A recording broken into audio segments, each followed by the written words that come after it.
2019-cu ildir. Azərbaycanda Nəsimi ilidir. Prezidentin sərəncamında Nəsimi ili. Fevral ayıdır, bir tədbirdir.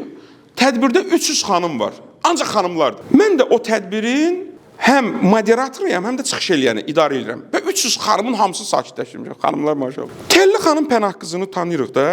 90-cı illərdən jurnalist, efirlərdə. O da oturub orada. O da ustaddır, şairdir, kitabı var falanı var. Bu da mənə baxır belə. Nəysə, tədbir qutardı, mən yaxınlaşdım, Telli xanımın əlini öpdüm, görüşdük. Dedi müəllim, Nəsimi haqqında danışa bilərsən? Dedim ki, niyə danışmıram? Bizim də bir layihəmiz vardı, Məclis Ünsü layihəsi 2017-ci ildə.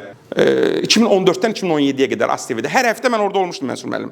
Klassik ədəbiyyatdan danışırdım. Nəysə, getdim, sözümün canı var. Getdim və bir il müddətinə biz nəyəsə əlaqələndirmək istəyirdim, o əlaqəni itirdim indi. Çox uzaqlaşdım.